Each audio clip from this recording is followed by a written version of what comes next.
Well, for starters, let this be a lesson to everybody out there. Yes, the job is awesome.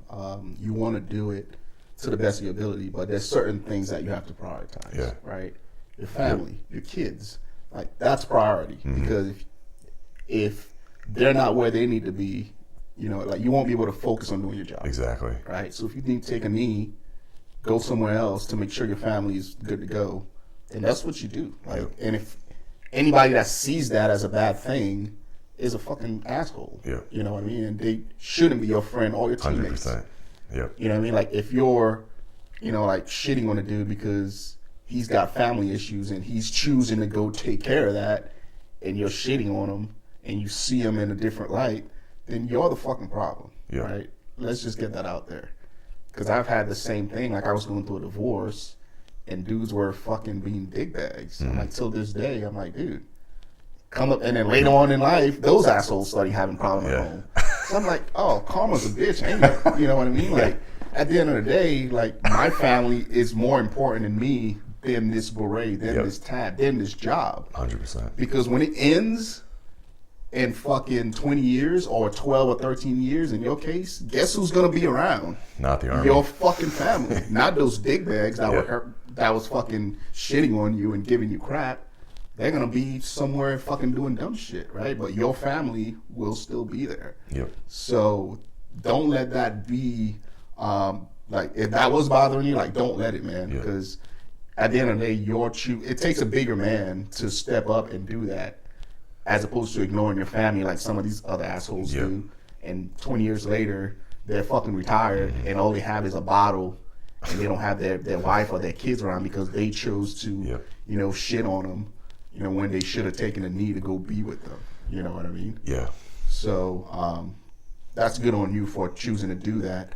And it's funny how it works, man, because some teams won't work out, and then you'll find the team that does work out, and you're like, holy shit, like I was about to give this shit up, you know what I mean, thinking that all the ODAs were like this, and you found your team, and you're like, this is where the fuck it's at, like I'm happy to be here.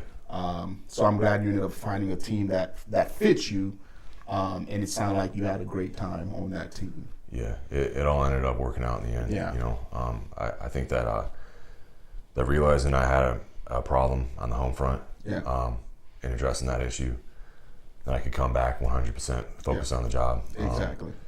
And I will be honest, like I'm kind of a weird dude, and I know my personality. Well, you're a first grouper, man. That's like that comes with the title. But I think that my personality didn't really jive on the first two teams I was on.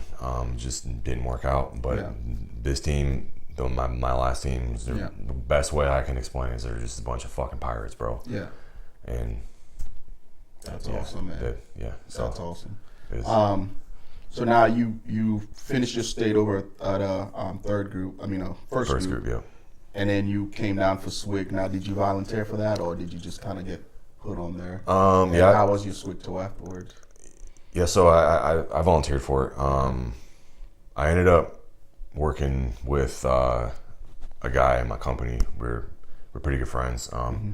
He got there before me, so he pulled me over to the AT section, which is awaiting training. For the 18 X-rays. Honestly, it was pretty chill. A lot of fucking bullshit.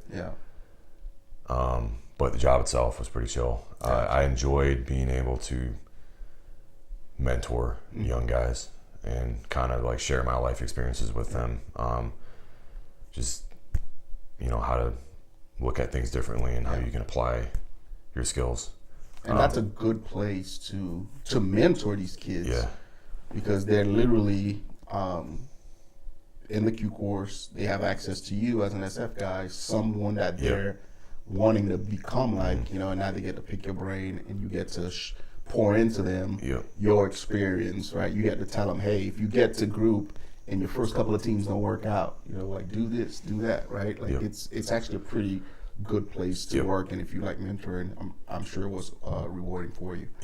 So that's awesome, man. I feel like I had a pretty unique experience.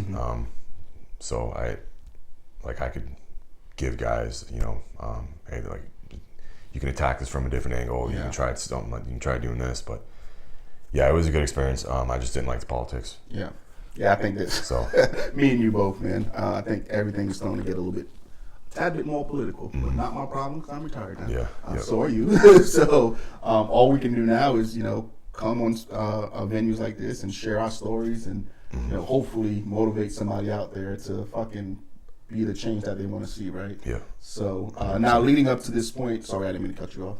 No, you're good. Leading up to this point, your stay at third group being at SWIC, if you were able to, is there anything that you would have changed or done differently? I wouldn't change a fucking thing. Yeah. I think everything happens for a reason. You make mistakes. As long as nobody dies, like, just fucking learn from it and move on. Yeah. I wouldn't change a fucking thing. That's awesome. And I'm very grateful for every experience that I've had in the military. It's made me who I am today. So I wouldn't be shit if it wasn't for the Army. Yeah, I gotcha. Yeah. Thank you guys for tuning in. If you want to see another clip, click right here. If you want to watch the entire video, click over here. Until next time, guys, take care of yourself.